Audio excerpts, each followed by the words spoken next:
Hello and welcome to another edition of Paydirt TV. I'm Michael Washbourne and today I'm joined by Big River Gold Executive Chairman Andrew Richards. Andrew, thanks for joining us. Really appreciate your time.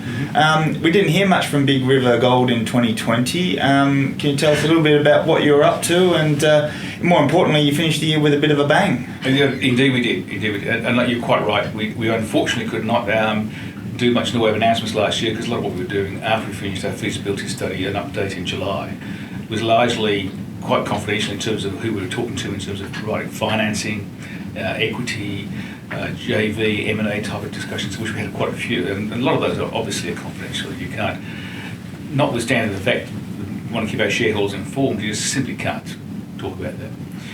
So our financing discussions are still ongoing, and they were interrupted clearly by Christmas and New Year. But one thing we did be able to do in December, as we announced, was get a very large placement, about $20 million Australian, into the company. But that did a couple of things. Firstly, it introduced into our register some very high calibre shareholders.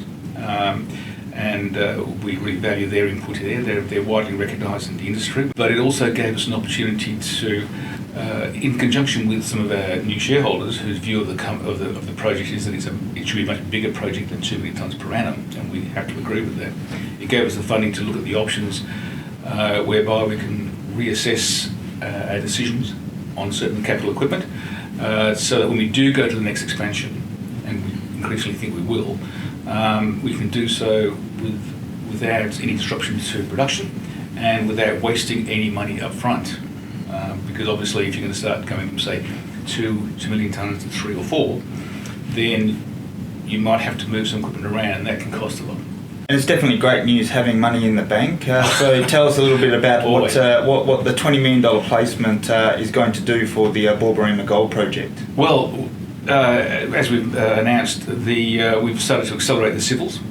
We've actually looked at starting to do the water catchment and securitizing the water in two ways. One, we're going forward with creating the dam, constructing the dam, and we're also looking at increasing the amount of water we get from local towns, from the processed water.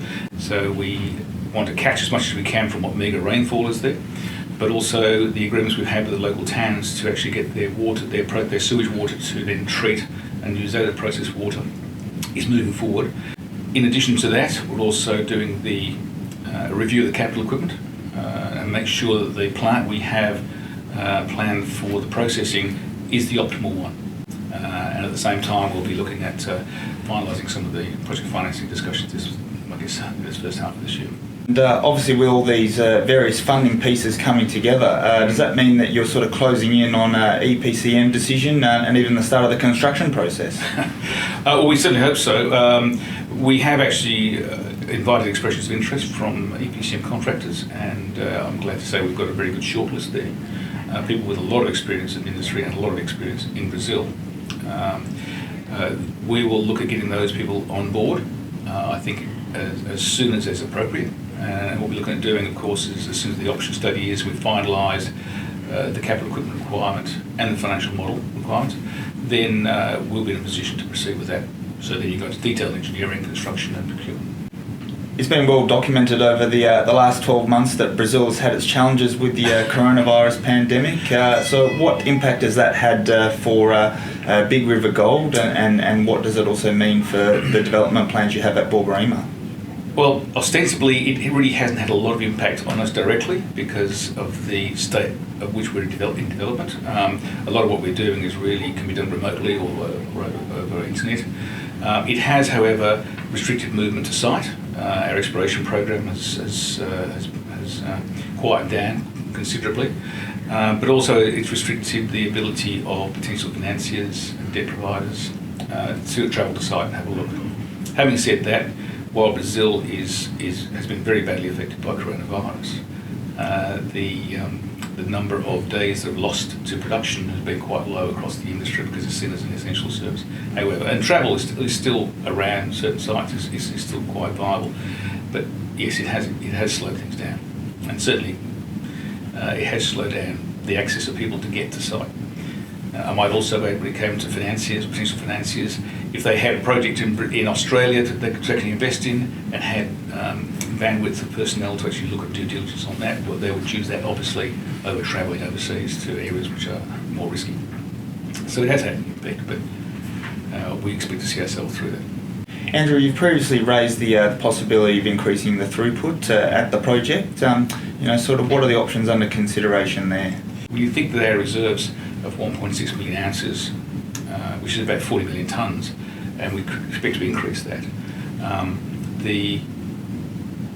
I guess the most appropriate size plant is certainly not 2 million tonnes per annum plant, even though that does throw off a lot of cash and gets us started and gets us going very quickly. It's quite a robust model. It's quite a conventional plant, so it's no problem with that. So we have always thought that we were going to increase the plant, but the question is when and how efficiently and how best can we get the most value out of some proper capital decisions now, and that's what we're looking at doing. So I think we would look at going to an expansion sooner than later, and that would be largely dependent on securing the water supply, which I think we are well underway doing that now too. And Andrew, just before we let you go, tell us what shareholders of Big River Gold can expect from the company in Brazil in 2021. Well, it's going to be an exciting year. There's no doubt about that. We're looking at, I guess, completing the financial aspects of it. Once we finish the option study and update of the financial model, we will look at completing the project financing. So we want, but in the meantime, we have the funding to go forward now to continue to move forward with the civils, the water. We've checked the power. We're going to start seeing a lot more advancements in certain areas, and we'll be able to provide more information to the market on that as well. We'll also look to reactivate and re-energise our exploration project, not the least of which is the regional areas, which has been overdue for some attention for a while. But what we also intend to do as well is look at things like there's some high-grade mineralisation next to the design pits. If we just do some probe holes there to confirm that there, that might change some of the design, the road, all that sort of thing. And also what we'd like to do very much is, for the purposes of planning, is not only to convert some of the inferred to indicated for a mining reserve, but also confirm the width of the mineralisation and depth. We know that it's around 30-35 metres near the surface, but it comes down to about 50 metres as you go down. We'd like to see whether that width continues like that or whether it's a pinch as well, but that's an exploration asset. So that'll be of some interest. But most importantly, you'll see some significant advances on civils, plant construction, EPCM design construction this year. It certainly looks like you're going to be a lot busier in 2021 than you were in 2020. Oh, busy. Thanks for joining us today on Paydirt TV. Thanks for joining us today on Paydirt TV, and we look forward to following the progress over the next months and beyond. Great. Thank you very much, Mike. Cheers.